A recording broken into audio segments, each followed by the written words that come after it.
من اتا عرافا فاسأله عن شيء فصدقه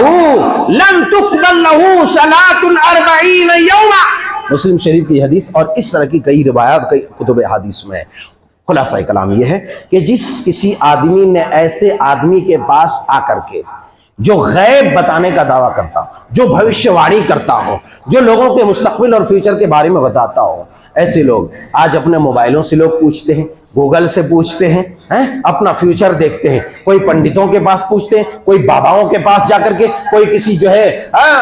وہ شعبدہ باز مولویوں کے پاس جا کر کے اپنے ہاتھ کی لکیریں دکھاتے ہیں، اپنی قسمت آزمائی کرتے ہیں. آپ علیہ السلام نے ارشاد فرمایا جو بھی کوئی ایسی حرکت کرتا ہے، کسی ایسے شخص کے پاس آیا جو غیب کی خبریں بتانے کا دعویٰ کرتا ہے، پھر اس سے سوال کیا، پھر اس کی تصدیق کیا، لہٰذا اے لوگوں مذاق میں بھی اپنے ہاتھوں کی لکیروں کو ان بے ایمانوں بدماشوں شعبدہ بازوں کو نہ دکھاؤ، کہیں ایسا نہ ہو کہ شیطان اپنی باریک چال سے تمہیں گمراہ کر دے. آپ علیہ السلام نے فرمایا لم تقبل له صلاۃ 40 یوما، جو ایک بار ایسی حرکت کرتا ہے اللہ تبارک و تعالی 40 دن تک اس کی نمازیں قبول کرتا ہی نہیں ہے. اللہ جل شانہ سبحانہ و تعالیٰ سے دعا ہے کہ مولا کریم ہم تمام اہل ایمان مسلمانوں مومنوں کو پروردگار عالم ایسے تمام اعمال قبیحہ سے محفوظ فرما جس سے ہماری نیکیاں حکارت ہو جاتی ہے، جس سے تیرے ناراضگی میسر ہوتی ہے. یا مصرف القلوب صرف قلوبنا علی طاعتک، ربنا تقبل منا